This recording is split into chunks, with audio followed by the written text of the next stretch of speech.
Hallo, schön, dass du wieder hier bist. Hast du gerade ein paar Minuten Zeit? Perfekt. Heute sprechen wir über etwas, das jeden betrifft.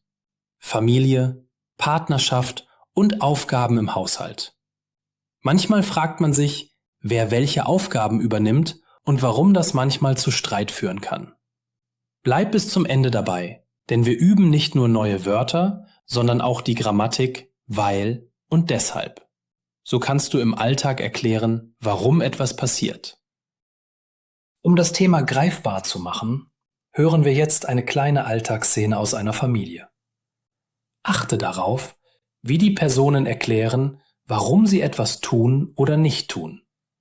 So lernst du weil und deshalb richtig in echten Gesprächen zu benutzen.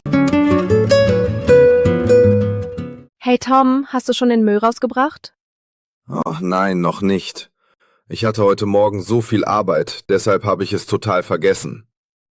Ach so, weil du oft spät nach Hause kommst, müssen wir einen Plan machen, damit alles erledigt wird.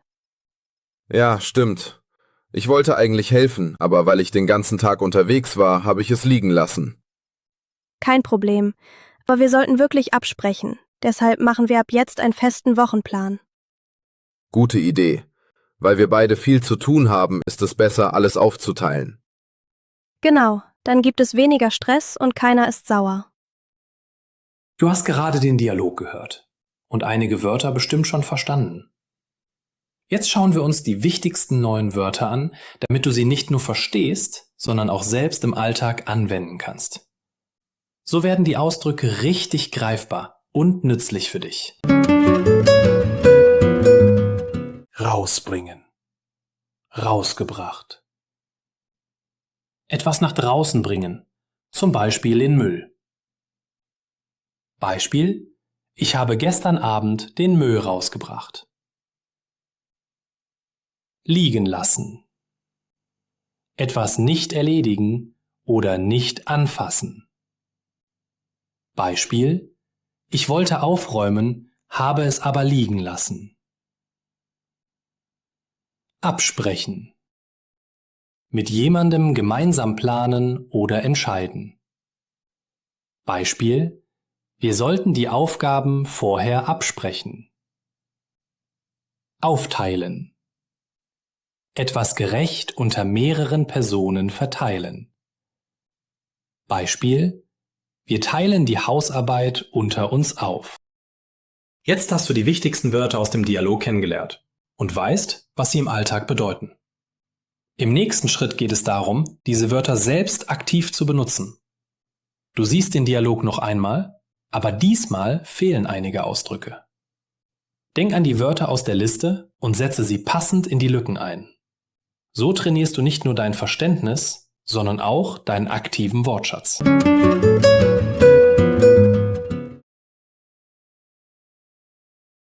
Hey Tom, hast du schon den Müll rausgebracht? Oh nein, noch nicht. Ich hatte heute Morgen so viel Arbeit. Deshalb habe ich es total vergessen. Ach so. Weil du oft spät nach Hause kommst, müssen wir einen Plan machen, damit alles erledigt wird. Ja, stimmt. Ich wollte eigentlich helfen, aber weil ich den ganzen Tag unterwegs war, habe ich es liegen lassen. Kein Problem, aber wir sollten wirklich absprechen. Deshalb machen wir ab jetzt einen festen Wochenplan. Gute Idee. Weil wir beide viel zu tun haben, ist es besser, alles aufzuteilen. Genau, dann gibt es weniger Stress und keiner ist sauer. Super! Du hast jetzt die Lücken im Dialog ausgefüllt und die neuen Wörter aktiv benutzt. Wenn wir genau hinschauen, erkennst du, wie die Personen im Dialog Gründe nennen und daraus Folgen erklären. Genau dafür verwenden wir die Strukturen weil und deshalb. Im nächsten Schritt zeige ich dir, wie du Gründe und Konsequenzen sauber und richtig im Alltag ausdrücken kannst. So wie Laura und Tom es im Dialog tun. Wie wir im Dialog gehört haben, erklären Laura und Tom, warum etwas passiert ist und was die Folge davon ist. Wir hören Sätze wie, weil ich so viel Arbeit hatte und deshalb machen wir einen festen Wochenplan. Genau dafür benutzen wir weil und deshalb. Jetzt schauen wir uns das ruhig und klar an. Wofür benutzen wir weil und deshalb? Mit weil nennen wir den Grund. Mit deshalb nennen wir die Folge. Man kann es sich ganz einfach so merken. Weil gleich warum, deshalb gleich was passiert danach. Zum Beispiel: Es gibt viel Arbeit, darum passiert etwas anderes. Wir bleiben zu Hause, weil es stark regnet. Ich habe keine Zeit, deshalb bestelle ich etwas zu essen. Er kommt später, weil er noch arbeitet. Es regnet stark, deshalb bleiben wir zu Hause. Du siehst, mit weil erklärst du immer den Grund. Mit deshalb sagst du immer, was daraus folgt. So kannst du im Alltag ruhig und logisch erklären, warum etwas so ist und was du deswegen machst. Weil, der Grund, Weil benutzen wir, wenn wir erklären wollen, warum etwas passiert. Ganz wichtig ist hier der Satzbau. Nach weil steht das Verb am Ende. Hör dir das Beispiel aus dem Dialog an. Weil ich den ganzen Tag unterwegs war, habe ich es liegen lassen. Nicht, weil ich war unterwegs, sondern weil ich unterwegs war. Weitere Alltagsbeispiele.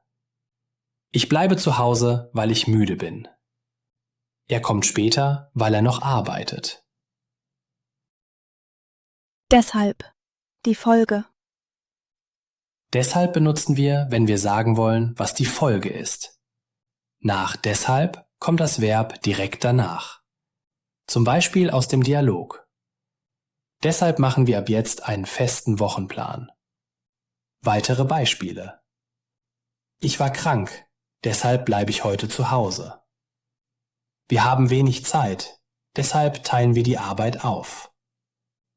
Du hörst, deshalb plus Verb. Fragen und Antworten für die Praxis. Warum hast du heute keine Zeit? Weil ich lange arbeite. Was machen wir jetzt? Wir haben wenig Zeit, deshalb machen wir einen Plan. Warum gibt es weniger Stress? Weil alles besser organisiert ist. Jetzt bist du dran. Überlege einen Satz aus deinem Alltag mit weil und einen Satz mit deshalb. Zum Beispiel über Arbeit, Haushalt oder Zeit. Super, dass du bis zum Ende dabei geblieben bist. Du hast einen realistischen Dialog gehört, wichtige B1-Wörter gelernt und verstanden, wie man Gründe und Konsequenzen klar ausdrückt. Wenn dir diese Lektion geholfen hat, unterstütze den Kanal mit einem Like und abonniere ihn, damit du keine neuen B1-Lektionen verpasst. Probier es jetzt selbst aus. Erklär in einem Satz, warum du eine Aufgabe im Haushalt machst oder deshalb etwas anders organisierst. Wir sehen uns im nächsten Video. Bleib dran und viel Erfolg beim Deutschlernen.